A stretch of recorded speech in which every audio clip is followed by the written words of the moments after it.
Hello दोस्तों, audio stories के मेरे चैनल ऑडियो बुक हिंदी में एक बार फिर आप सबका स्वागत है।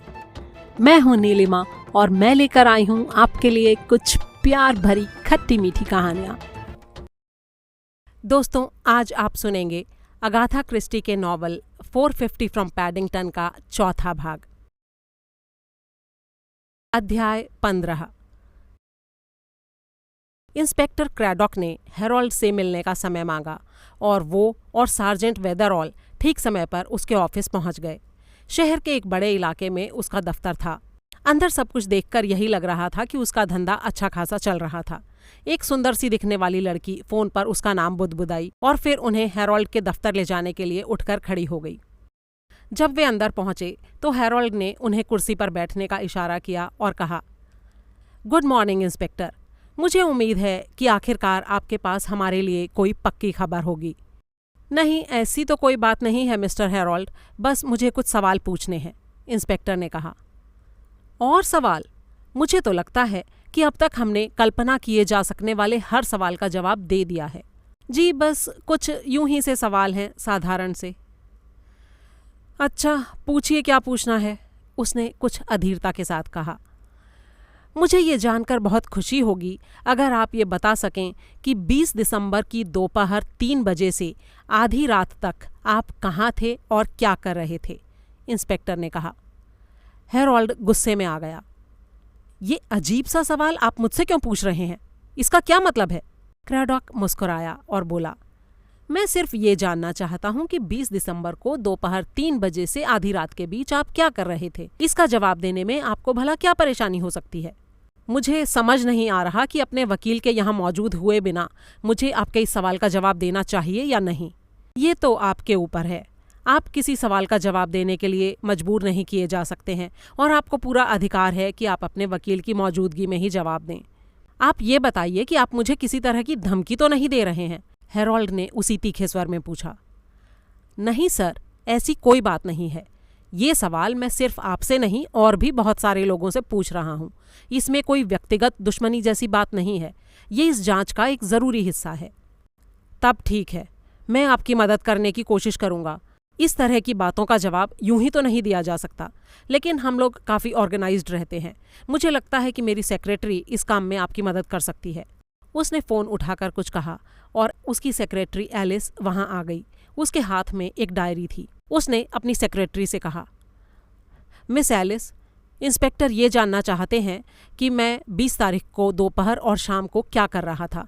ज़रा डायरी से देखकर इन्हें बताओ। एलिस ने डायरी के पन्ने पलटे और बताना शुरू किया। आप 20 दिसंबर की सुबह दफ्तर आए थे। सुबह आपकी एक मीटिंग थी मिस्टर गोल्डी के साथ, जो एक कंपनी के मर्जर के बारे में थी। आप उस दिन दोपहर के 3 बजे ऑफिस लौट कर आए और आपने मुझे करीब 1 दर्जन चिट्ठियां लिखवाईं। फिर आप सॉथबी की नीलामी के लिए निकल गए, जिसमें उस दिन नीलामी के लिए कुछ दुर्लभ पांडुलिपियां आने वाली थीं।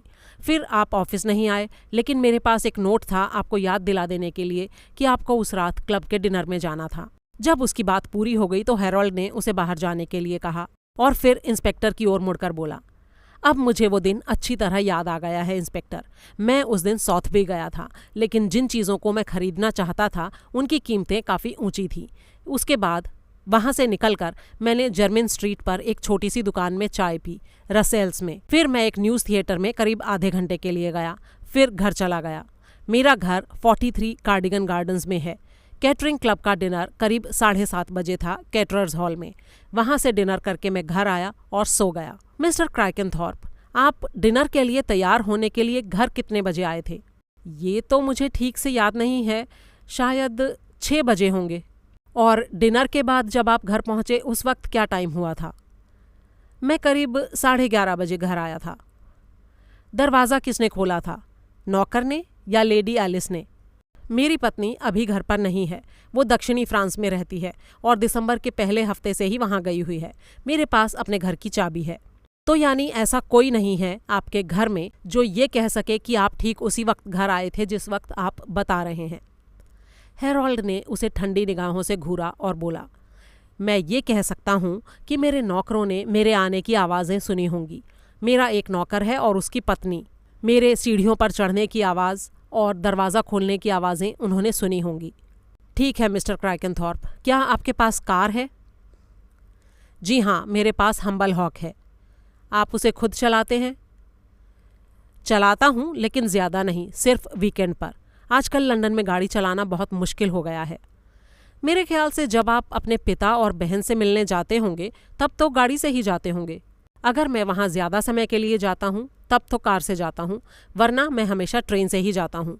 एक से बढ़कर एक ट्रेनों की सुविधा है और उससे जाने पर कार से कम समय में पहुँचा जा सकता है।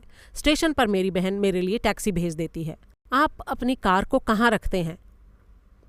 मैंने अपने घर कार्डिगन गार्डन्स के पीछे एक गराज भाड़े पर ले रखा है। और कुछ? मेरे ख्याल से आज के लिए इतना काफ़ी है, क्रैडॉक ने मुस्कुराते हुए कहा और खड़ा हो गया। आपको परेशान करने के लिए माफ़ी चाहता हूँ।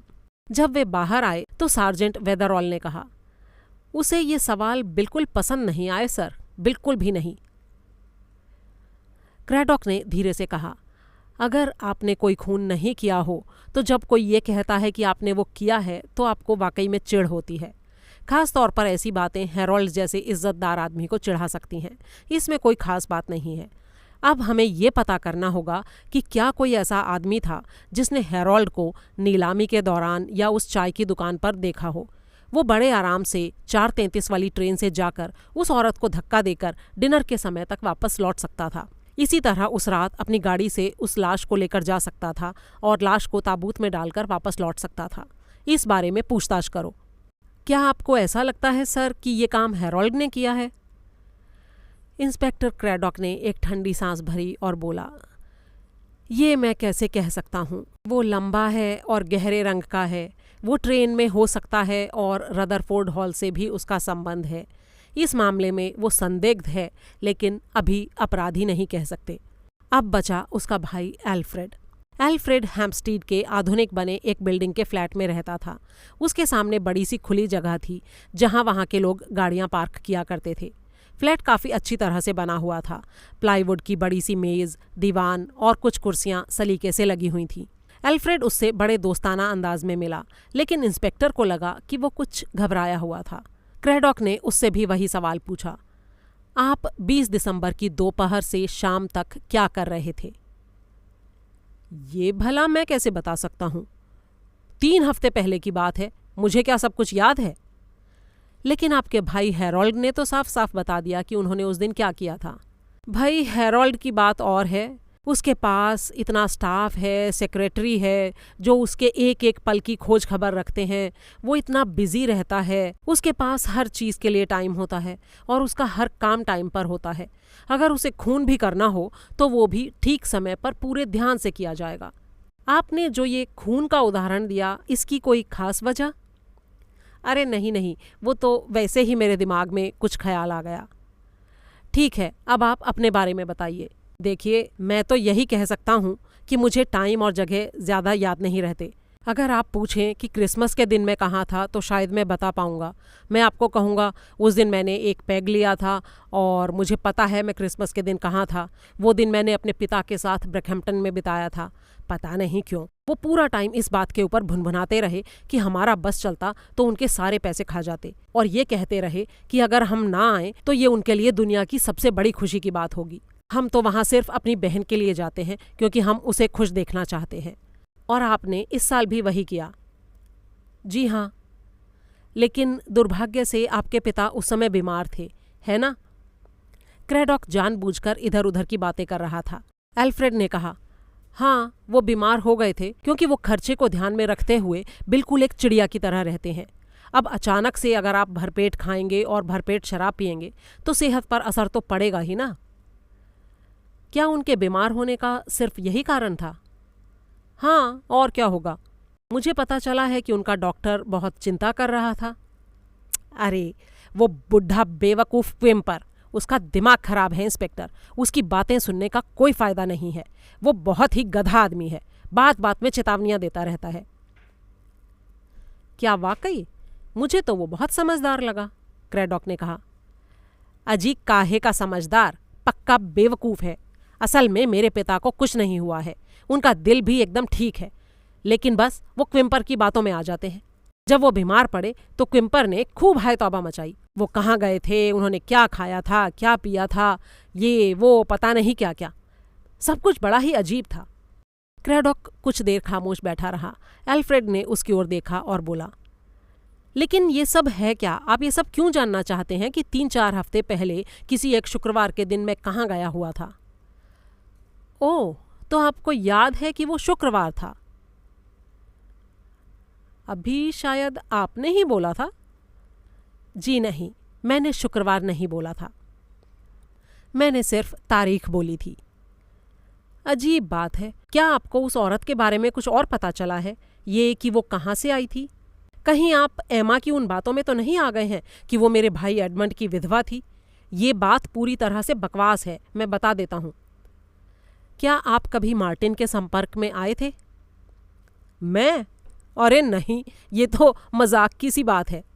तो आपके ख्याल से उसके आपके भाई हेरोल्ड के पास जाने की ज्यादा संभावना है? हाँ है, उसका नाम अखबारों में आता रहता है, वो पैसे वाला है। अगर उसने उससे मिलने की कोशिश की हो तो इसमें मुझे कोई हैरानी नहीं होगी। लेकिन मैं एक बात बता दूं, ऐसा नहीं है कि हेरोल्ड से भी उसे कुछ मिल गया होगा। हेरोल्ड भी उस बुढ़े की तरह पैसे को मुट्ठी में बंद करके रखता है। एमा घर में सबसे अच्छे स्वभाव की है और फिर वो एडमंड की सबसे प्यारी बहन भी थी। और एमा जल्दी से विश्वास नहीं करती। वो तो इस बात को मानती है कि वो औरत धोखेबाज थी। उसने पूरे परिवार के सामने ये बात कही भी थी और उस वकील के सामने भी। क्या उस बैठक के लिए कोई खास दिन तय किया गया था? क्रैडॉक ने पूछा। वो क्रिसमस के ठीक बाद होने वाली थी, 27 तारीख को। ये तारीख तो आपको अच्छी तरह याद है। अभी तो आपने कहा था कि आपको तारीखें और जगहें याद नहीं रहते। एल्फ्रेड ने इस बार थोड़े ज्यादा आत्मविश्वास के साथ जवाब दिया। देखिए इंस्पेक्टर, मैं आपको ये नहीं बता सकता कि मैं उस दिन क्या कर रहा था, लेकिन मैं आपको ये बता सकता हूं कि मैं उस दिन क्या नहीं कर रहा था। मैं उस दिन बाड़े में किसी का कत्ल नहीं कर रहा था। कान खोलकर सुन लीजिए। आप ऐसा क्यों कह रहे हैं? मैंने तो ऐसा कुछ भी नहीं कहा, इंस्पेक्टर ने कहा। अरे छोड़ो भी इंस्पेक्टर, जब आप बार बार ये बात पूछ रहे हैं तो जाहिर है कि आपका मतलब यही है। आप ये जानना चाहते हैं कि कहीं वो कत्ल मैंने तो नहीं किया। इसीलिए मैं आपको बता रहा हूं कि मैंने वो कत्ल नहीं किया। अरे अच्छा, 1 मिनट रुकिए। शायद मैं उस हफ्ते लीड्स गया था। टाउन हॉल के पास एक होटल में ठहरा था।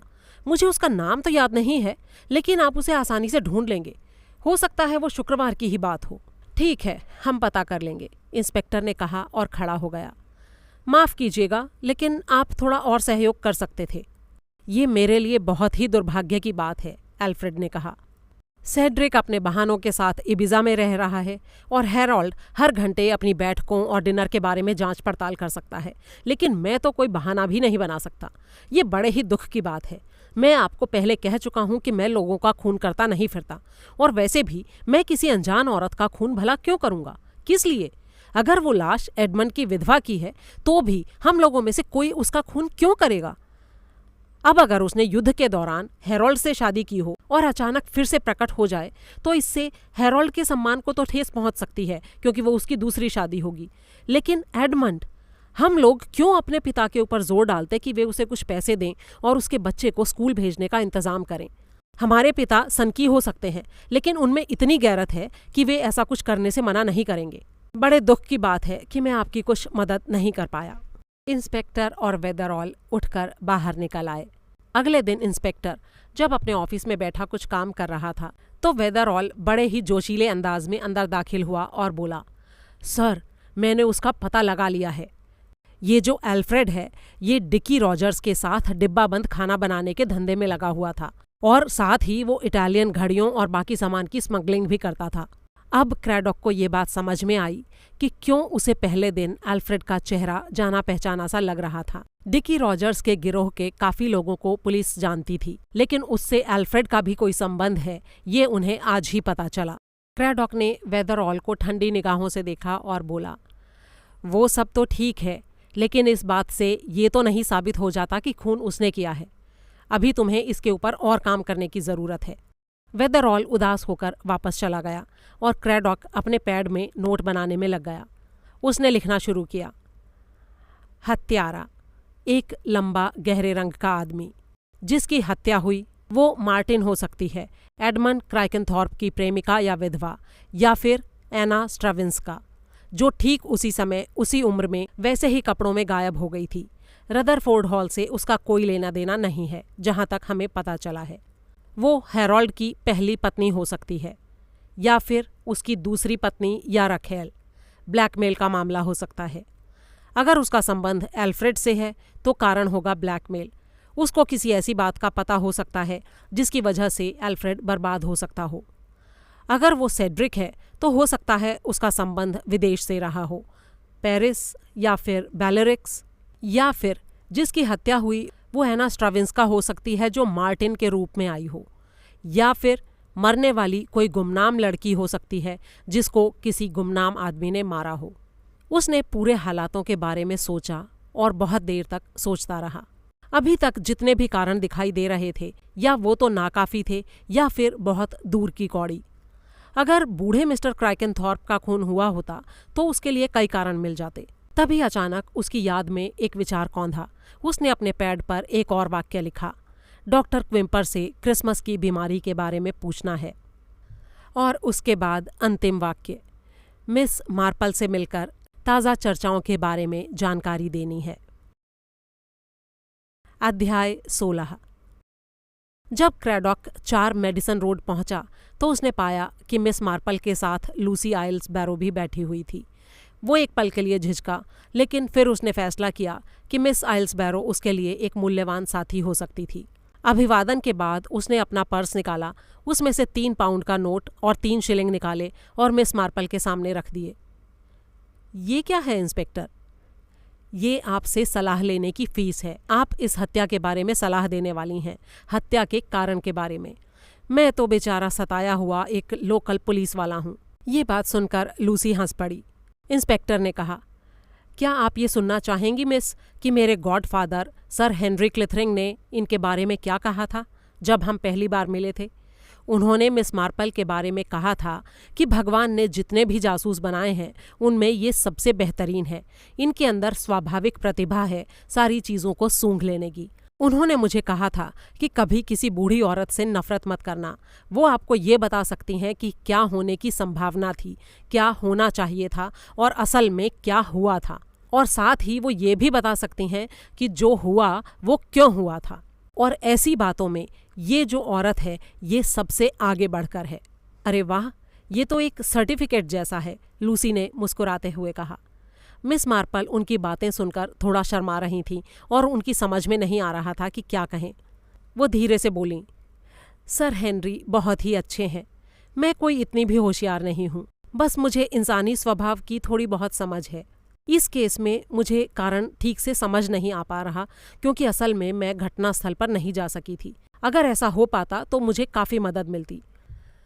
लेकिन आप वहाँ चाय के लिए गई थीं, इंस्पेक्टर ने कहा। हाँ, गई तो थी, लेकिन मुझे इस बात का दुख है कि मैं बुजुर्ग मिस्टर क्राइकनथॉर्प से नहीं मिल पाई।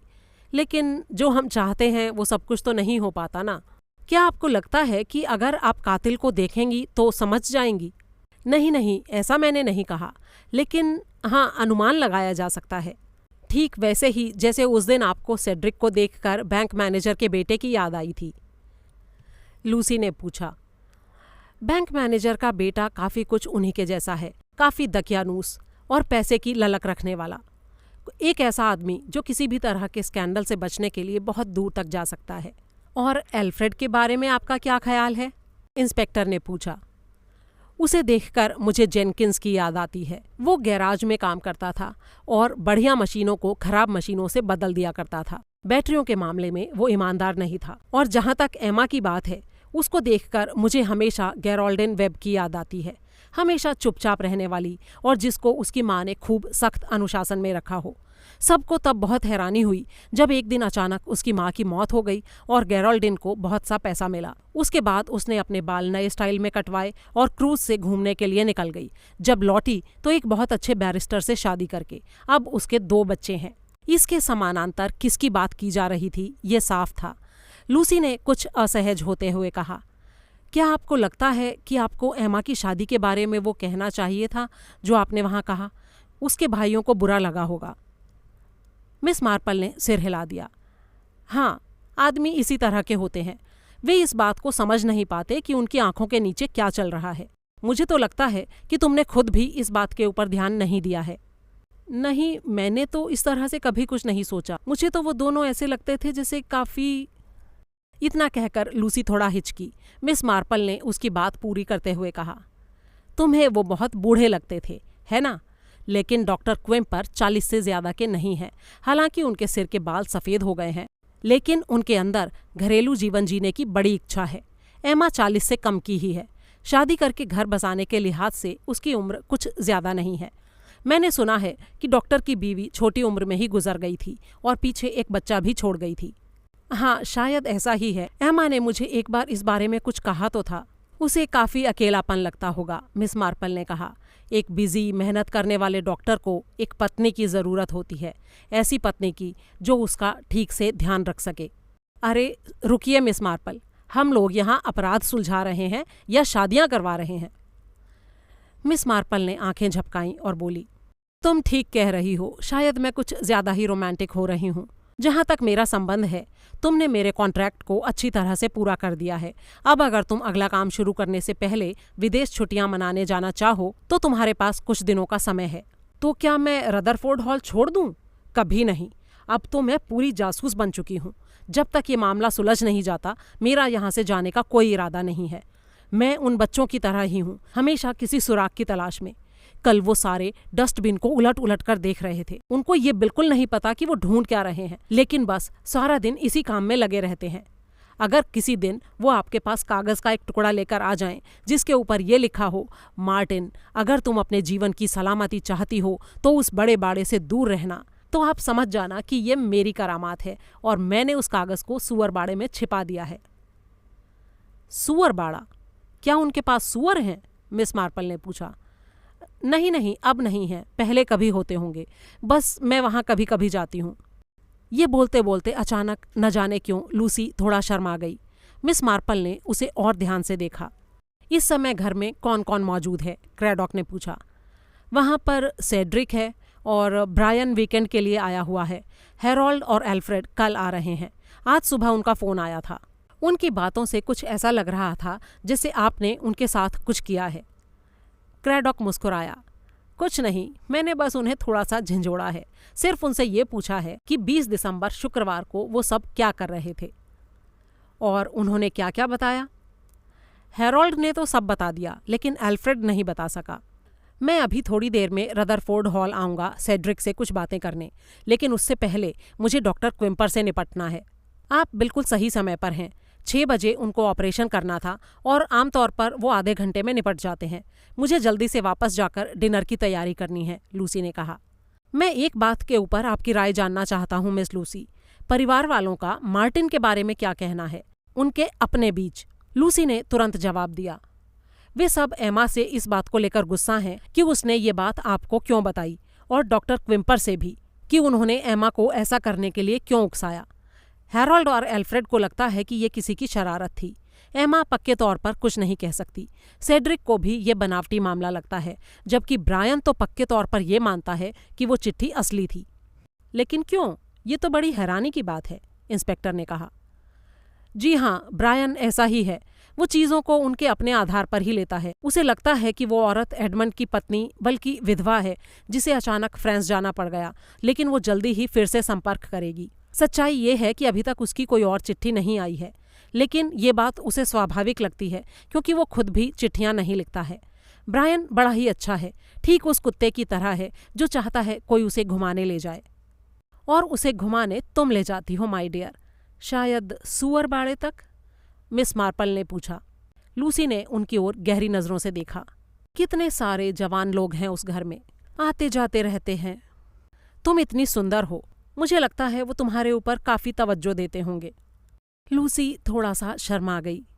उसे याद आया, सुअर बाड़े की दीवार से टिका हुआ सेड्रिक, रसोई की मेज़ पर बैठा ब्रायन, कॉफ़ी के मग इकट्ठे करने में मदद करने के बहाने उसकी उंगलियों को छूता एल्फ्रेड। उसने उन दोनों को वो कहानी सुनाई कि किस तरह बूढ़े मिस्टर क्राइकेनथॉर्प ने उसके सामने शादी का प्रस्ताव रखा था। असल में उन सभी ने किसी न किसी तरीके से मुझे पटाने की कोशिश की है। हेरोल्ड चूंकि शादीशुदा है इसलिए शादी नहीं कर सकता, लेकिन वो मुझे एक बढ़िया नौकरी देने के लिए शहर ले जाना चाहता है। दरअसल मुझे नहीं लगता कि वो मेरी सुंदरता से प्रभावित हैं। शायद उन्हें ये लगता है कि मुझे कुछ न कुछ जरूर पता है इस केस के बारे में। इतना कहकर वो हंसने लगी, लेकिन क्रैडॉक नहीं हंसा। उसने कहा, जरा सावधान रहना, वे तुम्हें पटाने के बजाय तुम्हारा खून भी कर सकते हैं। हाँ, कर तो सकते हैं, ये उनके लिए काफी आसान होगा, लूसी ने सहमति दिखाई। अचानक मिस मार्पल ने पूछा, क्या उन बच्चों के स्कूल अभी तक नहीं खुले? जी हाँ, अगले हफ्ते खुल रहे हैं, लेकिन कल वो लोग जेम्स वेस्ट के घर जाएंगे छुट्टियों के आखिरी कुछ दिन बिताने के लिए। चलो अच्छा है, मैं नहीं चाहती कि उनके वहाँ रहते हुए कुछ हो जाए, मिस मार्पल ने कहा। क्या आपका मतलब है कि अगली हत्या मिस्टर क्रैकेनथॉर्प की होने वाली है? अरे नहीं नहीं, वो तो पूरी तरह से ठीक रहेंगे। मेरा मतलब उन बच्चों से था, मिस मार्पल ने कहा। क्या एलेक्जेंडर से? हाँ, क्योंकि वो सुराग की तलाश में लगे हैं। बच्चे इस तरह के काम कर तो रहे हैं, लेकिन ये बहुत खतरनाक होता है। क्रैडॉक ने कुछ सोचते हुए मिस मार्पल से सवाल किया, मिस मार्पल, क्या आप ये बात मानने को तैयार हैं कि ये किसी अनजान महिला का किसी अनजान पुरुष द्वारा किया गया खून है? इसका रदरफोर्ड हॉल से कोई संबंध नहीं है? जी नहीं, ऐसा बिल्कुल नहीं है, मिस मार्पल ने दृढ़ स्वर में कहा। इन दोनों में निश्चित तौर पर कोई ना कोई संबंध जरूर है। दरअसल हम उस खून के बारे में बस इतना ही जानते हैं कि मारने वाला एक लंबा गहरे रंग का आदमी था। आपकी दोस्त ने यही बताया था और बस इतना ही बताया था। रदरफोर्ड हॉल में 3 आदमी ऐसे हैं जिनका हुलिया इस तरह का है। पूछताछ वाले दिन जब मैं बाहर आया तो मैंने देखा कि तीनों भाई पटरी पर खड़े थे।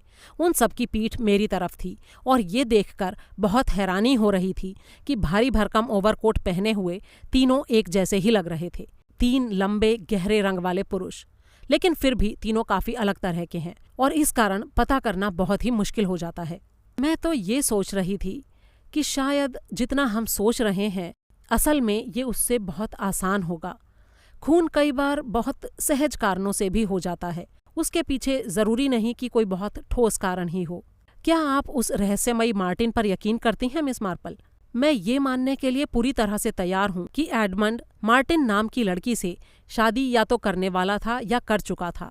एमा क्रैकेनथॉर्प ने तुमको उसकी चिट्ठी दिखाई थी और लूसी की बातों से भी उसके बारे में मैं जो समझ पाई हूँ उससे यही कह सकती हूँ कि एमा इस तरह की लड़की नहीं है जो कहानियाँ बनाती हो। क्रैडॉक ने कुछ सोचते हुए कहा, अच्छा मान लीजिए कि मार्टिन वाकई में है, तो फिर उसके खून के लिए एक उद्देश्य तो है ही। अपने बेटे के साथ उसके अचानक प्रकट हो जाने से क्रैकेनथॉर्प की वसीयत में एक पेच और जुड़ जाता और फिर वो सभी लोग बेहद तंगहाली में हैं। लेकिन हेरोल्ड के पास तो पैसा है, लूसी ने कहा। हेरोल्ड दिखता भले ही अमीर है, लेकिन असल में है नहीं।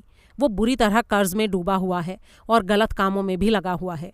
दिवालिया होने से बचने के लिए उसे काफ़ी बड़ी रकम की ज़रूरत है। लेकिन अगर ऐसा है तो, लूसी ने कहा और अचानक चुप हो गई। हाँ हाँ बोलिए मिस लूसी। लूसी की जगह जवाब मिस मार्पल ने दिया। मैं जानती हूँ तुम ये कहना चाहती हो ना कि अगर ऐसा है तो उसने गलत खून कर दिया। जी हाँ, मैं यही कहने वाली थी। मार्टिन की मौत से हेरोल्ड को कोई फायदा नहीं होने वाला, ना ही किसी और का भला होने वाला है, जब तक कि लूथर की मौत नहीं हो जाती। और जहाँ तक उनकी बात है, उनका स्वास्थ्य इतना अच्छा है कि कोई बाहरी आदमी कल्पना भी नहीं कर सकता। वो तो अभी बरसों जीवित रहेंगे। लेकिन हाँ, क्रिसमस के समय वो कुछ बीमार थे। डॉक्टर ने उस बात को लेकर काफ़ी बतंगड़ बनाया था। उनकी बातों से किसी को भी ऐसा लग सकता था कि मिस्टर लूथर को जहर दिया गया था। उन्होंने मुझे ये सारी बातें ऐसे ही बताई हैं। बिल्कुल यही बात तो मैं भी डॉक्टर क्विम्पर से पूछना चाहता था, क्रैडॉक ने कहा। अच्छा ठीक है, अब मुझे चलना चाहिए, काफ़ी देर हो चुकी है, लूसी ने कहा और जाने के लिए उठ खड़ी हुई। मिस मार्पल ने अपनी बुनाई का सामान नीचे रख दिया और द टाइम्स अखबार उठा लिया।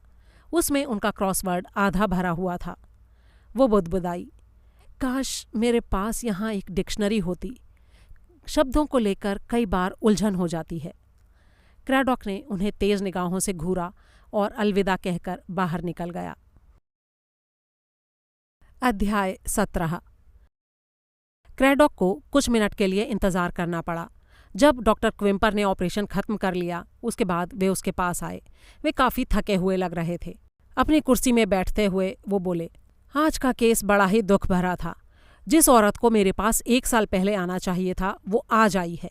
अगर वो तब आ गई होती तो उसका ये ऑपरेशन अच्छी तरह सफल रहा होता। अब बहुत देर हो चुकी है। ऐसी बातों से मुझे गुस्सा आ जाता है।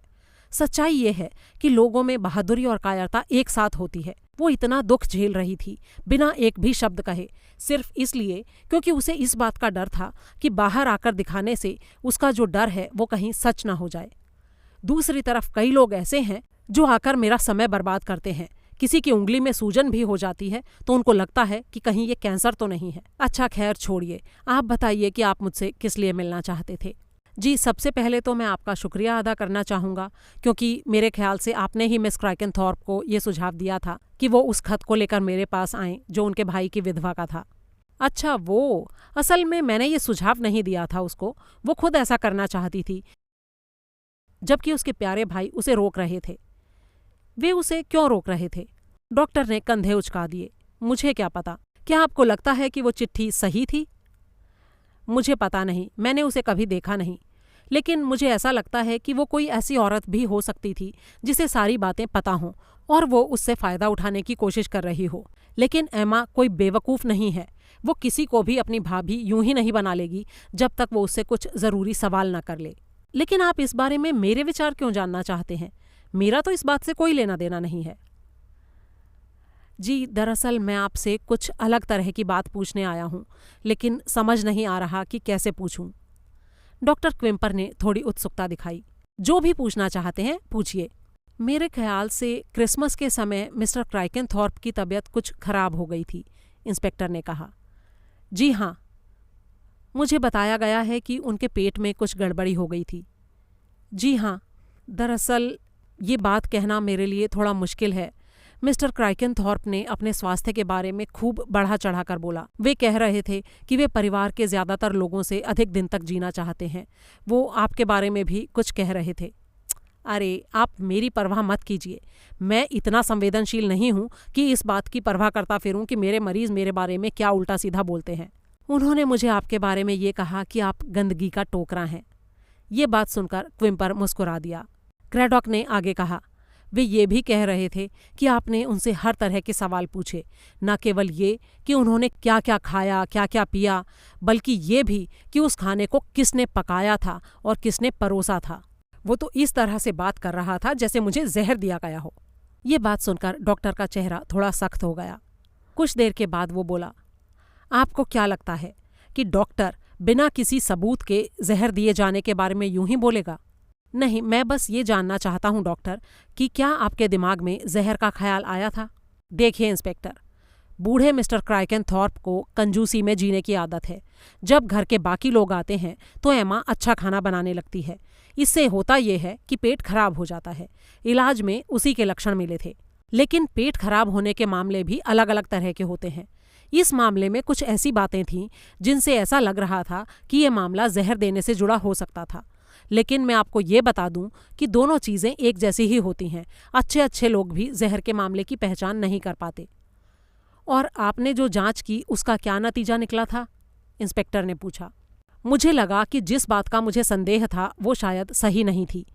मिस्टर क्राइकनथॉर्प ने मुझे ये कहा कि जब से मैं उनका इलाज कर रहा हूँ उससे पहले भी उनके ऊपर इस तरह के दौरे पड़ते रहते हैं, और ऐसा हर बार तब होता है जब खाना बहुत अच्छा बनता है।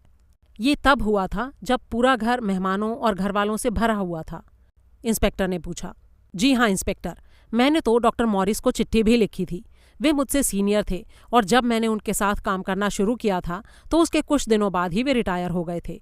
क्राइकनथॉर्प मुझसे पहले उनके ही मरीज थे। मैंने उनसे मिस्टर लूथर को पहले पड़ने वाले दौरों के बारे में पूछा था। और उन्होंने क्या जवाब दिया था?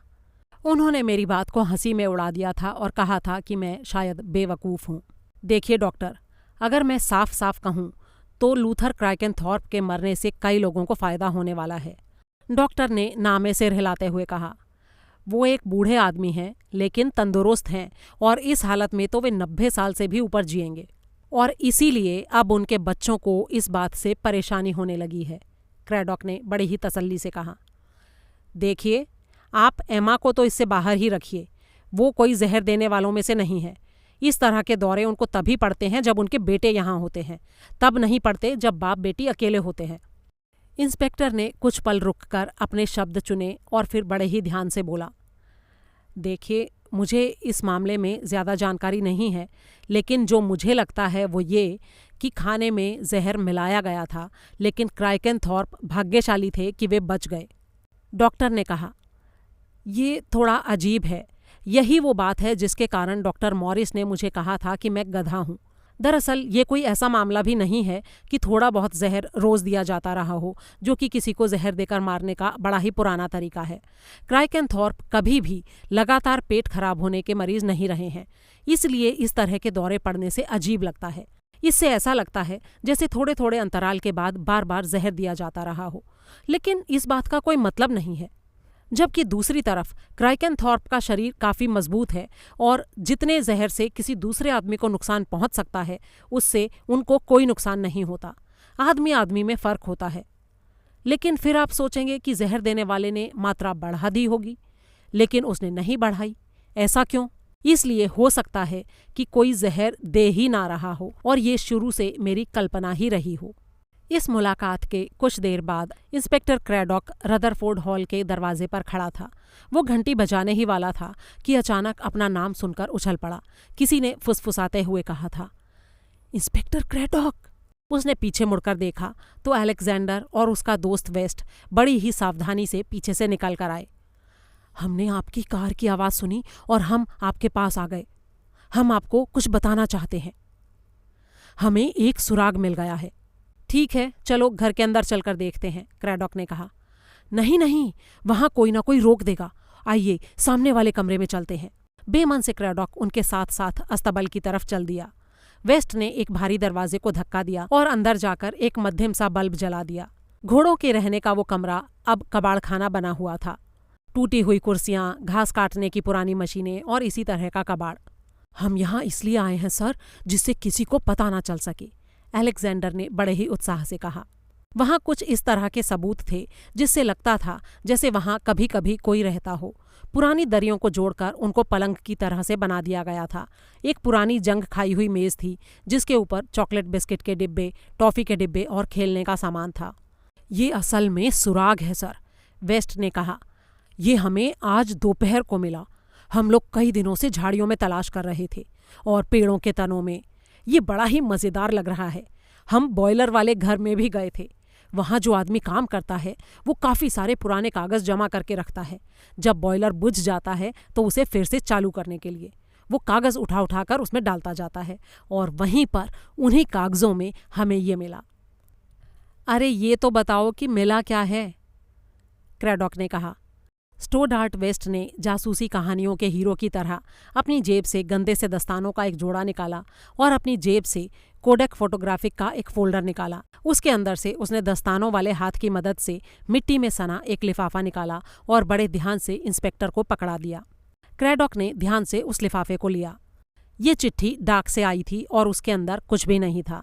ये एक फटा हुआ लिफाफा था जिसके ऊपर पता लिखा था, मिसेस मार्टिन क्राइकेनथॉर्प, 126 एल्वस क्रेसेंट, नंबर 10।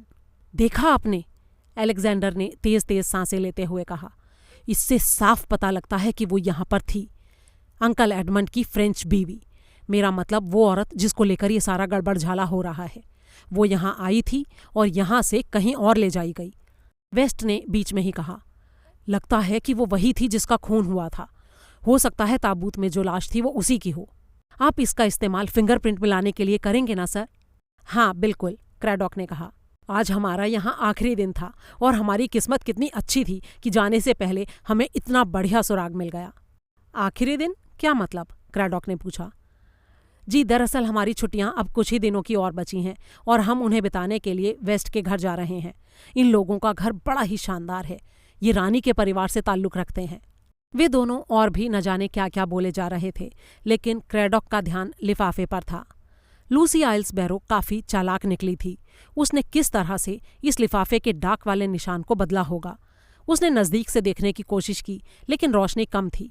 बच्चों को बड़ा मज़ा आ रहा था, लेकिन अगर उन्हें ये पता लगता कि ये लिफाफा दरअसल लूसी की कारस्तानी थी तो वो कितने निराश हो जाते।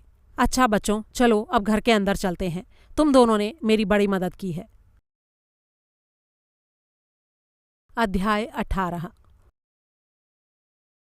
बच्चे क्रैडॉक को पिछले दरवाजे से अंदर ले गए। रसोई में काफी रोशनी थी और खुशनुमा माहौल था। बड़ा सा सफेद एप्रन पहने लूसी पेस्ट्री बना रही थी। कुछ दूर बैठा ब्रायन ईस्टली उसे देख रहा था। हेलो ब्रायन, आप फिर से यहाँ पर? अलेक्जेंडर ने बड़े ही प्यार से कहा। अरे कोई बात नहीं, मुझे कोई फर्क नहीं पड़ता, लूसी ने कहा। Good evening mister Craddock. क्या आप रसोई में जासूसी करने आए हैं? ब्रायन ने पूछा। जी नहीं, ऐसा कुछ नहीं है। मुझे मिस्टर सेड्रिक से बात करनी है। मैं जाकर देखता हूँ कि वो अंदर है या नहीं। हो सकता है आसपास कहीं घूमने गया हो, ब्रायन ने कहा और उठकर चला गया। अलेक्जेंडर ने लूसी से कहा, क्या कुछ खाने के लिए है? हमें बड़ी भूख लगी है। बाहर जिंजर केक पड़ा है, जाओ ले लो। सुनकर लड़के तेजी से दौड़े और दरवाजे से बाहर निकल गए। उनके निकलने के बाद क्रैडॉक ने लूसी से कहा, आपको मेरी शुभकामनाएं। किस बात पर? आपकी इस होशियारी पर, क्रैडॉक ने उस लिफाफे की तरफ दिखाते हुए कहा। आप किस बारे में बात कर रहे हैं? इस बारे में। इतना कहकर उसने लिफाफे को आधा बाहर निकाला। लूसी ऐसी नज़रों से देख रही थी जैसे कुछ समझ ना पा रही हो। क्रैडॉक को अचानक लगा जैसे उसे चक्कर आ रहे हों। तो क्या तुमने ये झूठा सुराग वहां नहीं रखा था? जल्दी बताओ, मुझे कुछ समझ नहीं आ रहा कि आप क्या कह रहे हैं इंस्पेक्टर। इससे पहले कि लूसी कुछ और कहती, उसे सामने से ब्रायन आता दिखाई दिया और ब्रैडॉक ने लिफाफे को वापस अपनी जेब में सरका लिया। ब्रायन ने कहा, सेड्रिक लाइब्रेरी में है, आप वहीं चले जाइए। इंस्पेक्टर क्रैडॉक लाइब्रेरी में चला गया। उसे वहां देखकर सेड्रिक खुश हो गया। उसने पूछा, आहा, खूब जासूसी हो रही है। कुछ पता चला? हाँ, मेरे ख्याल से हम थोड़ा आगे बढ़े हैं। तो क्या पता चल गया कि लाश किसकी है? नहीं, उसकी पहचान तो नहीं हो पाई है, लेकिन हमें कुछ कुछ अंदाज़ा हो गया है। ताज़ा सूचनाओं को देखते हुए हम कुछ पूछताछ करना चाहते हैं। शुरुआत में आपसे कर रहा हूँ क्योंकि आप यहाँ मौजूद हैं। मैं ज़्यादा दिन यहाँ नहीं रहूँगा, 1-2 दिन में इबिजा वापस चला जाऊँगा। पूछिए, आप क्या पूछना चाहते हैं? आप मुझे ये बताइए कि 20 दिसंबर शुक्रवार के दिन आप कहाँ थे और क्या कर रहे थे? सेड्रिक ऐसे सोचने लगा जैसे कुछ याद करने की कोशिश कर रहा हो। फिर बोला, मैंने आपको पहले ही बताया कि मैं इबिजा में था। मुश्किल ये है कि हर दिन वहाँ मेरे लिए एक जैसा ही होता है। सुबह पेंटिंग करना, दोपहर 3 से 5 तक सोना, फिर शाम को कभी मेयर या कभी डॉक्टर के साथ कैफ़े में बैठना, उसके बाद शाम को खाना और फिर सोने चले जाना। इससे आपका काम चल जाएगा। मैं सच जानना चाहता हूँ मिस्टर सेड्रिक। तो आपको क्या लगता है मैं झूठ बोल रहा हूँ? सेड्रिक ने कहा। जी हाँ, सिर्फ लगता नहीं, मुझे पता है कि आप झूठ बोल रहे हैं। आपने मुझे बताया था कि आप 21 दिसंबर को इबिजा से चले थे और उसी दिन आप लंदन आ गए थे। तभी एमा आकर वहाँ खड़ी हो गई। एमा, तुम बताओ, मैं यहाँ क्रिसमस से पहले शनिवार को यहाँ आया था या नहीं? एयरपोर्ट से सीधा आया था ना? हाँ, तुम दोपहर के भोजन तक यहाँ आ गए थे, एमा ने कहा। सुन लीजिए, सेड्रिक ने इंस्पेक्टर से कहा। आपको लगता है कि हम पागल हैं मिस्टर क्राइकेनथॉर्प? इन सब बातों की हम जांच कर सकते हैं। ज़रा अपना पासपोर्ट दिखाइए। सेड्रिक कुछ देर के लिए चुप हो गया, फिर बोला, वो मुझे मिल नहीं रहा। मैं उसे ढूंढ रहा था, लेकिन वो मिला नहीं। तो मेरे ख्याल से आप उसे ढूंढ लीजिए मिस्टर क्राइकेनथॉर्प, लेकिन ये कोई ज़रूरी नहीं है। रिकॉर्ड देखने से ये पता चलता है कि आप इस देश में 19 दिसंबर की शाम को आ गए थे। शायद आप उस दिन से लेकर 21 दिसंबर को यहाँ आने के दौरान की अपनी गतिविधियों के बारे में मुझे कुछ बता सकें। सेड्रिक के चेहरे पर गुस्सा नजर आने लगा। आजकल जिंदगी कैसी हो गई है? सिर्फ लाल फीताशाही और फॉर्म भरना। अफसरशाही के राज्य में बस यही होता है। आप जहाँ चाहें वहाँ नहीं जा सकते और अपनी खुशी का कोई काम नहीं कर सकते। हमेशा कोई ना कोई सवाल पूछता रहता है। 20 तारीख को लेकर ऐसी क्या मुसीबत है? 20 तारीख वो दिन है जिस दिन हमारे ख्याल से हत्या हुई है। अगर आप चाहें तो जवाब देने से इनकार कर सकते हैं, लेकिन हम पता तो कर ही लेंगे। अरे ये किसने कहा कि मैं जवाब देने से इनकार कर रहा हूँ? मुझे थोड़ा समय तो दीजिए। पूछताछ के शुरू में तो आपको पता नहीं था कि हत्या किस दिन हुई है। अब अचानक से नया क्या हो गया? क्रैडॉक ने कोई जवाब नहीं दिया। सेड्रिक ने तिरछी नज़रों से एमा की ओर देखा और इंस्पेक्टर से बोला, क्या हम किसी दूसरे कमरे में चलें? एमा ने तुरंत कहा, कोई ज़रूरत नहीं, मैं ही यहाँ से जा रही हूँ। दरवाजे के पास पहुंचकर वो मुड़ी और सेड्रिक से बोली, सेड्रिक, ये बहुत गंभीर बात है। अगर 20 तारीख हत्या की तारीख है तो तुमको इंस्पेक्टर क्रैडॉक को ठीक ठीक बता देना चाहिए कि तुम उस दिन क्या कर रहे थे। इतना कहकर वो बाहर निकल गई और उसने दरवाज़ा बंद कर दिया। उसके जाने के बाद सेड्रिक ने बोलना शुरू किया। हाँ, ये बात ठीक है कि मैं इबिजा से 19 तारीख को निकला था। मेरा प्लान ये था कि मैं 1-2 दिन पेरिस में रुकूंगा और अपने कुछ पुराने दोस्तों से मिलूंगा, लेकिन असल में हवाई जहाज़ में मुझे एक बड़ी ही खूबसूरत औरत मिली, बहुत ही सुंदर। हमारी पहचान हो गई। वो अमेरिका जाने के रास्ते पर थी और उसे इस दौरान लंदन में 2-3 रात रुकना था और वहाँ कुछ काम देखना था। हम लंदन में 19 तारीख को उतरे। हम वहाँ किंग्सवे पैलेस नाम के होटल में ठहरे थे। वहाँ मैं जॉन ब्राउन के नाम से रुका था। ऐसे मौक़ों पर मैं कभी भी अपना असली नाम इस्तेमाल नहीं करता। और 20 तारीख को क्या क्या हुआ? उस दिन सुबह मुझे ज़बरदस्त हैंगओवर था और दोपहर 3 बजे से आधी रात तक। 1 मिनट रुकिए, मैं सोच कर बताता हूँ। उस दिन हम लोग बाहर घूम रहे थे। पहले हम नेशनल गैलरी गए, फिर एक फ़िल्म देखी, रोवेना ऑफ द रेंज। मुझे हमेशा से ऐसी फिल्में पसंद हैं।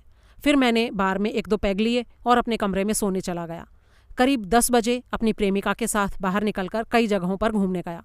सारी जगहों के तो अब मुझे नाम भी याद नहीं हैं। उनमें से एक शायद जंपिंग फ्रॉग था।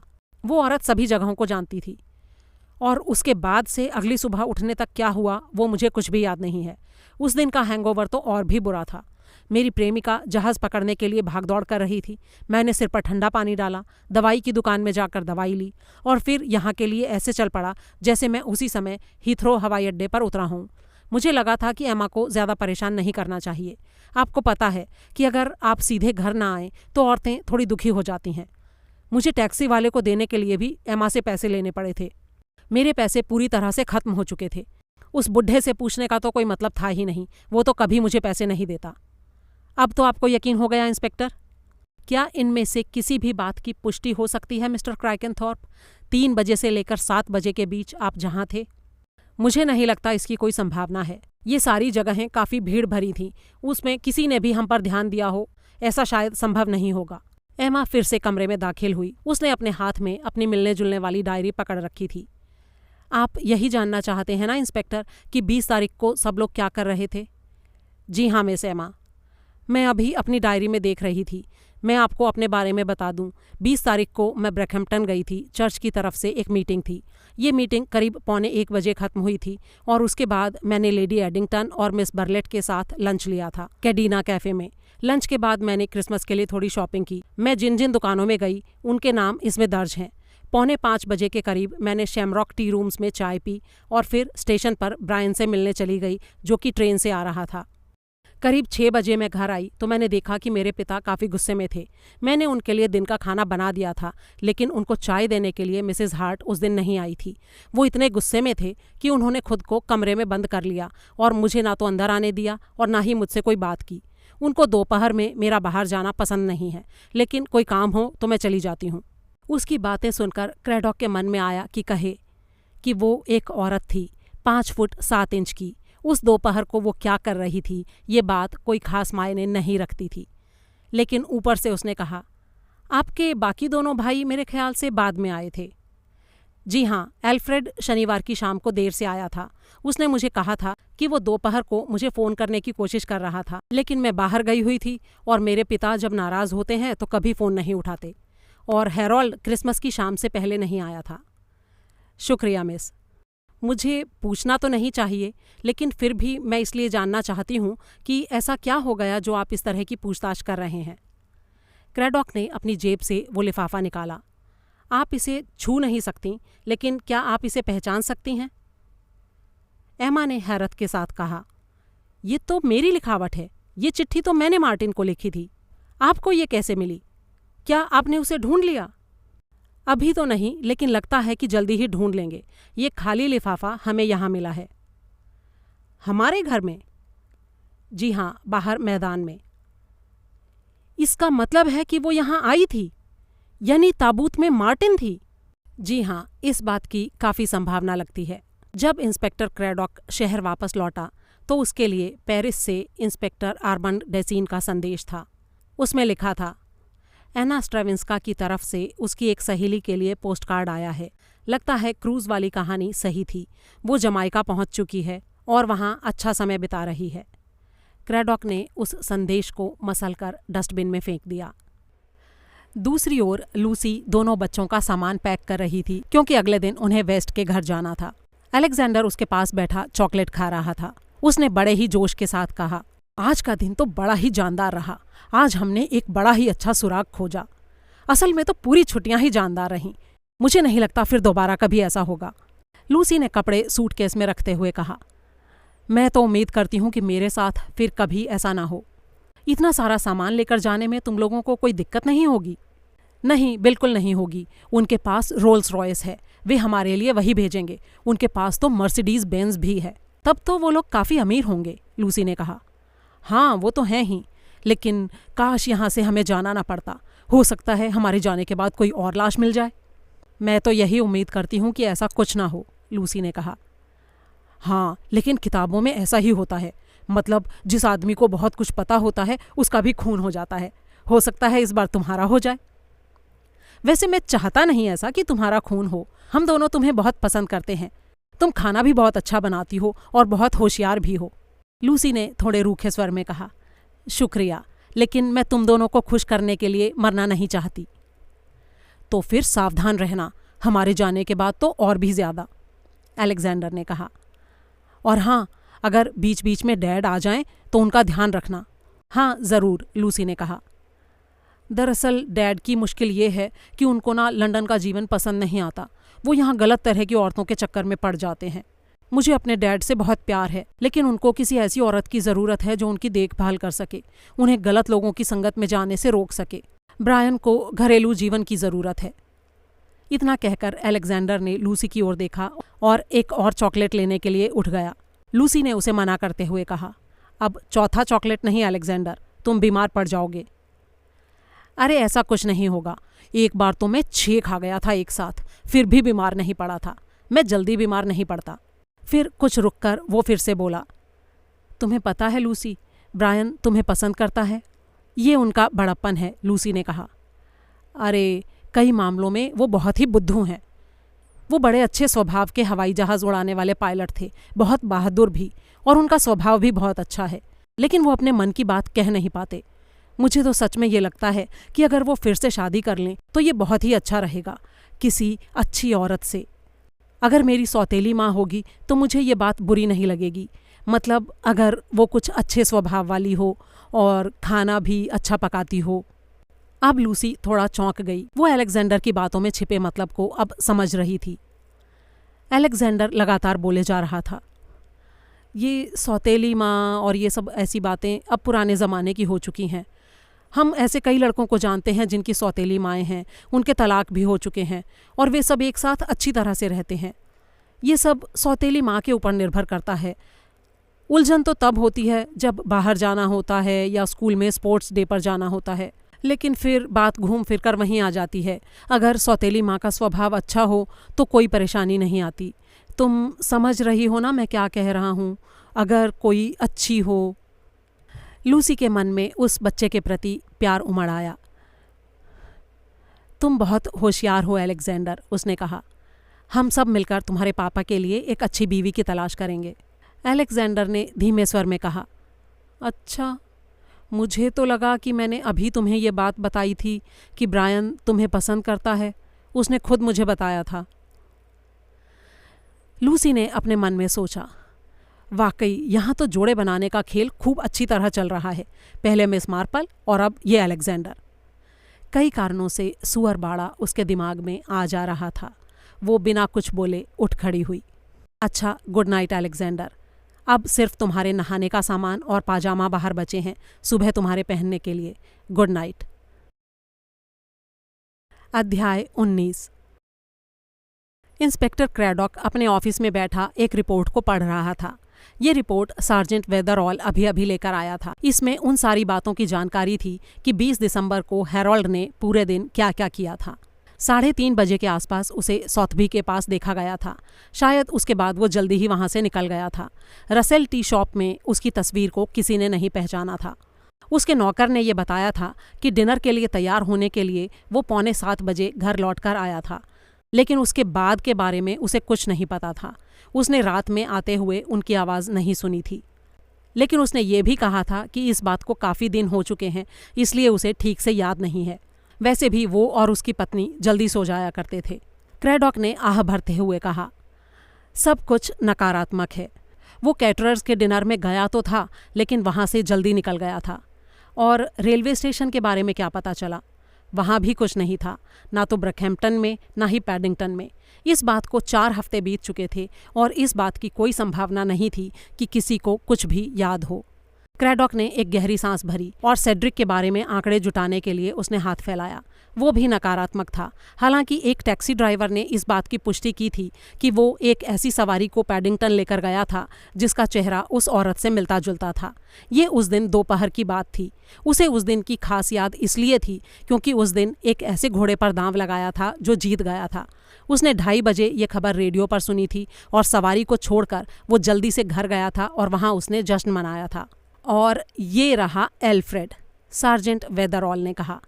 उसकी आवाज़ में कुछ ऐसा था कि क्रैडॉक ने चौंक कर उसकी ओर देखा। इस समय वेदरऑल उस आदमी की तरह लग रहा था जो चटपटी खबर को आखिर तक बचा कर रखता है। पहली जांच का नतीजा संतोषजनक नहीं रहा था। एल्फ्रेड अपने फ्लैट में अकेला रहता था और उसके आने जाने का कोई खास समय नहीं था। उसके पड़ोसी इस तरह के नहीं थे जो ताक झांक करते हों, और वैसे भी सभी कामकाजी लोग थे, इसलिए दिन भर बाहर रहते थे। लेकिन रिपोर्ट के आखिर में वेदरऑल ने अपनी उंगलियों से आखिरी पैराग्राफ की तरफ इशारा किया। उसमें लिखा था, सार्जेंट लिकी को एक ट्रक से हुई चोरी के मामले को सुलझाने का काम सौंपा गया था और वो लॉर्ड ऑफ ब्रीक्स में वाइडिंगटन ब्रैकहैम्पटन रोड पर था, जहां उसने कुछ खास ट्रक ड्राइवरों पर नज़र रखी हुई थी। उसने देखा कि पास की मेज़ पर डिकी रॉजर्स के ग्रुप का चिक एवांस नाम का आदमी बैठा था और उसके साथ एल्फ्रेड क्राइकेनथॉर्प बैठा हुआ था। उसे बड़ी हैरत हुई कि वे दोनों वहां बैठकर क्या कर रहे थे। ये 9:30 बजे का टाइम था। दिन था शुक्रवार 20 दिसंबर। कुछ मिनट के बाद एल्फ्रेड एक बस में चढ़ गया जो ब्रैकहैम्पटन की तरफ जा रही थी। टिकट कलेक्टर विलियम ब्रेकर ने उसका टिकट काटा था, जो ब्रैकहैम्पटन स्टेशन पर काम करता था। वो एल्फ्रेड को पहचानता था कि वो मिस क्राइकेनथॉर्प का भाई है। ये ब्रैकहैम्पटन के लिए 11:55 वाली ट्रेन के छूटने से ठीक पहले की बात थी। उस दिन को याद करते हुए कलेक्टर ने बताया कि उस दिन ट्रेन में एक सनकी बुढ़िया थी जो ये कह रही थी कि उसने उस दोपहर ट्रेन में किसी का खून होते देखा था। क्रैडॉक ने रिपोर्ट को नीचे रखते हुए कहा, एल्फ्रेड, मुझे बड़ी हैरानी हो रही है। इस रिपोर्ट के मुताबिक एल्फ्रेड एन मौके पर मौजूद था, सार्जेंट वेदरऑल ने कहा। क्रैडॉक ने सिर हिलाया। हाँ, एल्फ्रेड 4:33 की ट्रेन से ब्रैकहैम्पटन जाते हुए रास्ते में खून कर सकता था और फिर वहाँ से बस पकड़कर लॉर्ड ऑफ ब्रीक्स जा सकता था। वो वहाँ 9:30 तक पहुँच सकता था और उसके बाद उसके पास काफ़ी समय होता रदरफोर्ड हॉल जाकर वहाँ से लाश को बांध के नीचे से हटाकर ताबूत में रखने के लिए, और फिर ब्रैकहैम्पटन जाकर 11:55 वाली ट्रेन पकड़कर वापस लंदन पहुँचने के लिए। हो सकता है डिकी रॉजर्स ग्रुप के किसी आदमी ने लाश को हटाने में उसकी मदद भी की हो। उसने एक ठंडी सांस भरी और कहा, ओह, तो ये एल्फ्रेड निकला। दूसरी ओर रदरफोर्ड हॉल में सारे परिवार वाले इकट्ठे थे। हेरोल्ड और एल्फ्रेड लंदन से आए थे और जल्दी ही ऊंची आवाज़ में बहस शुरू हो गई। लूसी ने एक जग में कॉकटेल तैयार किया और बर्फ़ के साथ उसे लेकर लाइब्रेरी की तरफ बढ़ गई। हॉल में से आवाज़ें आ रही थीं और उनसे संकेत मिल रहा था कि एमा को काफ़ी बुरा भला कहा जा रहा था। तीनों भाई एमा पर दोषारोपण कर रहे थे और एमा अपने बचाव में दलीलें दे रही थी। सभी लोग काफ़ी ज़ोर ज़ोर से बोल रहे थे। उनकी आवाज़ें सुनकर डॉक्टर क्विम्पर स्टडी से बाहर निकल आए, जहां वे बुजुर्ग क्राइकेनथॉर्प के साथ थे। उन्होंने लूसी से पूछा, ये सब क्या हो रहा है? कैसा शोर है? जी, सब लोगों में कहासुनी चल रही है, लूसी ने कहा। वे लोग एमा पर सारा दोष लगा रहे हैं। डॉक्टर क्विम्पर के माथे पर बल पड़ गए। उसने लूसी के हाथ से जग लिया और लाइब्रेरी के अंदर चला गया। उसे देखकर हेरोल्ड ने कहा, डॉक्टर क्विम्पर, मैं आपसे कुछ बात करना चाहता हूँ। मैं ये जानना चाहता हूँ कि हमारे परिवार के मामले में दखल देने के पीछे आपका क्या इरादा था, जो आपने मेरी बहन को पुलिस के पास जाने की सलाह दी।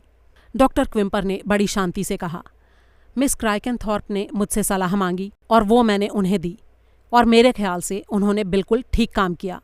तभी लूसी को अपने पीछे से बुजुर्ग क्राइकेनथॉर्प की आवाज़ सुनाई दी, ए लड़की।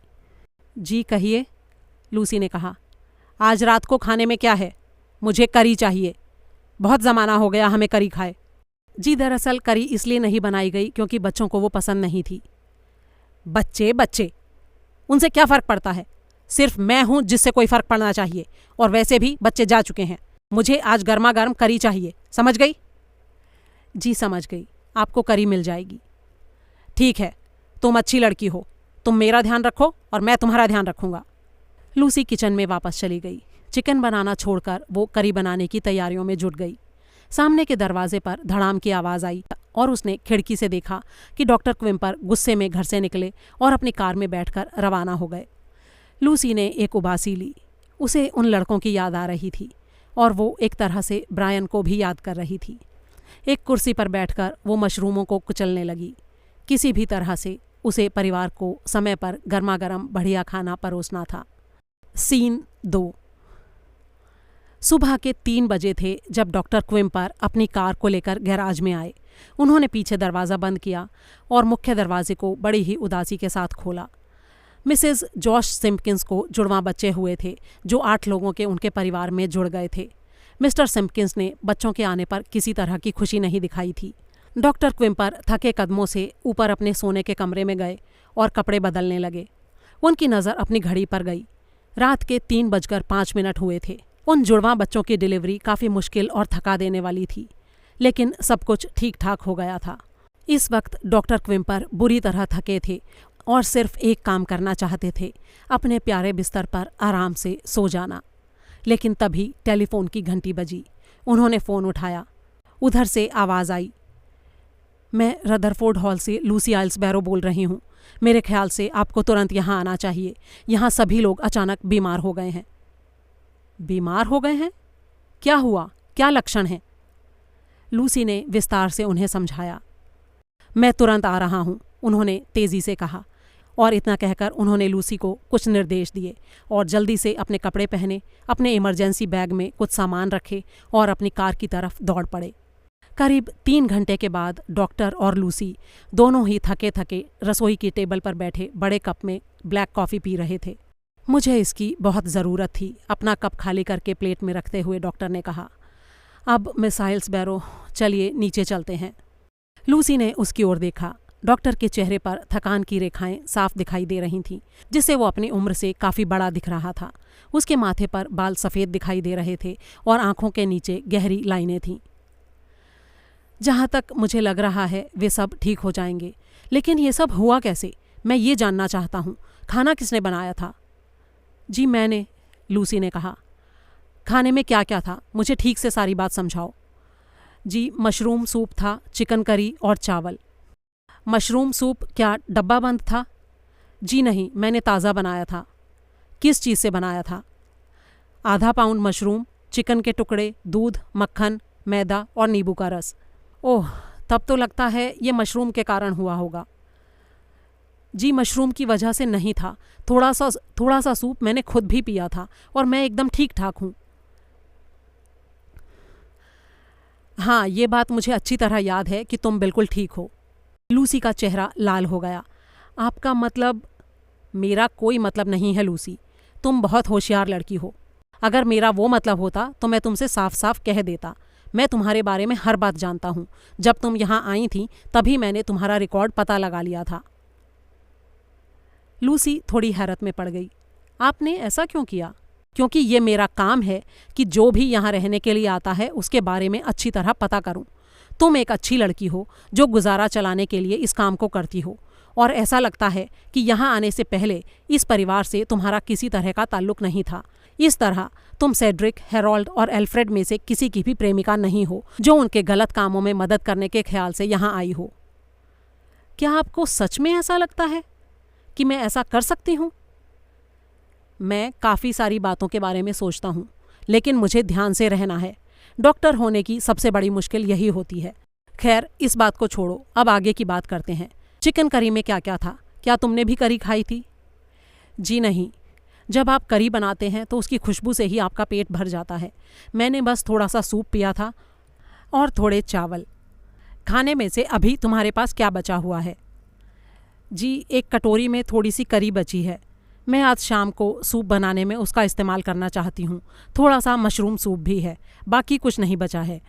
ठीक है, मैं करी और सूप ले जाऊँगा। क्या उन्होंने चटनी भी खाई थी? जी हाँ, वो उस पत्थर के मर्तबान में है। ठीक है, मैं थोड़ा सा वो भी लेकर जाऊँगा। मैं ऊपर जाकर उनको एक बार देखता हूँ। उसके बाद सुबह तक तुम उनका ध्यान रखना और सबके ऊपर नज़र रखना। सुबह 8 बजे तक नर्स आ जाएगी। आपको क्या लग रहा है डॉक्टर, ये खाने से हुआ है या फिर जहर दिया गया है? मैंने तुम्हें पहले ही कहा लूसी, डॉक्टर सोचते नहीं हैं। उन्हें कोई भी राय देने से पहले उसके बारे में निश्चित होना चाहिए। अगर खाने के इन नमूनों से कुछ पॉजिटिव नतीजा निकला तो मैं कह सकता हूँ, नहीं तो क्या? लूसी ने पूछा। डॉक्टर क्विम्पर ने उसके कंधे पर हाथ रखा और थोड़े कोमल स्वर में बोले, 2 लोगों का खास तौर पर ध्यान रखना लूसी। एमा का बहुत ध्यान रखना। मैं एमा को कुछ नहीं होने दे सकता। उसने अभी अपनी ज़िंदगी शुरू भी नहीं की है। और तुम्हें एक बात बताऊं, एमा मेरे लिए बहुत महत्व रखती है। मैंने उसे कभी ये बात कही नहीं है, लेकिन मैं हमेशा उसकी देखभाल करूँगा। डॉक्टर की आवाज़ में जो भावनाएं थीं उन्हें छिपाया नहीं जा सकता था। लूसी ने बड़े ही प्यार से कहा, शर्तिया मैं उनका ध्यान रखूँगी। और हाँ, उस बूढ़े आदमी का भी ध्यान रखना। मैं ये तो नहीं कह सकता कि वो मेरा सबसे फेवरेट मरीज़ है, लेकिन वो मेरा मरीज़ है और मैं उसको सिर्फ इसलिए दुनिया से नहीं जाने दे सकता क्योंकि उसके नालायक बेटे ऐसा चाहते हैं। इतना कहकर डॉक्टर एक पल के लिए रुका और फिर थोड़ा हिचकते हुए बोला, शायद मैंने कुछ ज़्यादा ही कह दिया है, लेकिन ये बात किसी और के आगे मत कहना। और हाँ, अपनी आँखें और कान पूरी तरह खुले रखना और मुंह बंद रखना। जब इंस्पेक्टर बेकन को ये खबर मिली तो वो सर पकड़कर बैठ गया। जहर! हे भगवान, जहर! जी हाँ, वो करी में था। ये बाकी बची हुई करी है, तुम भी देख लो। मैंने इसकी यूं ही जांच की है, लेकिन इसका जो नतीजा आया है वो एकदम पक्का है, डॉक्टर क्विम्पर ने कहा। यानी घर में कोई है जो जहर मिलाने का काम कर रहा है। लगता तो ऐसा ही है, क्विम्पर ने कहा। और उन सबके ऊपर उसका असर हुआ सिवाय मिस लूसी के। जी हाँ, सिवाय मिस लूसी के। ये बात कुछ शक पैदा नहीं करती। लेकिन लूसी का भला क्या मकसद हो सकता है, डॉक्टर क्विम्पर ने कहा। हो सकता है वो पागल हो। पागल लोग जो करते हैं वो उन्हें ठीक ही लगता है, चाहे उसकी कोई वजह हो या ना हो। डॉक्टर थोड़ा चिढ़ गया और बोला, मिस आइल्सबैरो एकदम ठीक हैं। अगर एक डॉक्टर के नज़रिए से कहूँ तो उसका दिमाग उतना ही सही है जितना हम लोगों का है। अगर उसे पूरे परिवार के खाने में जहर मिलाना होता तो उसके लिए उसके पास कोई कारण भी तो होना चाहिए। और सबसे बढ़कर जो बात है, वो बहुत होशियार लड़की है, तो इतनी सावधानी वो ज़रूर रखती कि सिर्फ वही जहर के प्रभाव में आने से बाकी न रह जाए। जहर देने वाला कोई भी होशियार आदमी ये करता कि थोड़ा सा जहर खुद भी खा लेता और उसके लक्षणों को बढ़ा चढ़ाकर बताता। तो फिर शायद ये हो सकता है कि परिवार में कोई ऐसा आदमी है जो ये सारी गड़बड़ कर रहा है। कोई ऐसा है जो दूसरों के साथ खेल खेल रहा है ताकि संदेह उसके ऊपर ना जाए, इंस्पेक्टर ने कहा। कहीं ऐसा तो नहीं डॉक्टर कि जिसने ये काम किया उसका ये विचार हो कि वो खाने में इतना जहर डाले जिससे लगे कि खाने में कुछ गड़बड़ी है और जिसके लिए मशरूम्स को जिम्मेदार ठहराया जा सके। हर कोई ये बात बड़ी आसानी से मान लेता है कि मशरूम जहरीले रहे होंगे और फिर बाकी लोगों पर तो कोई खास असर नहीं होता, लेकिन एक आदमी की हालत खराब हो जाती है और वो मर जाता है क्योंकि उसे इस बार दूसरी बार जहर दिया गया है। डॉक्टर ने सिर हिलाया और कहा, मैंने इसीलिए आपसे तुरंत संपर्क किया और इस काम के लिए एक खास नर्स को भी वहाँ भेज दिया है। क्या उस नर्स को जहर के बारे में जानकारी है? जी हाँ, बिल्कुल है, वो जानती है और मिस आइल्सबैरो को भी उसके बारे में जानकारी है। तभी इंस्पेक्टर की मेज़ पर रखे फ़ोन की घंटी बजी। उसने फ़ोन उठाया और उधर से आती आवाज़ सुनकर थोड़ा चौंक पड़ा। हाँ? अच्छा, क्या? ठीक है, हम आ रहे हैं।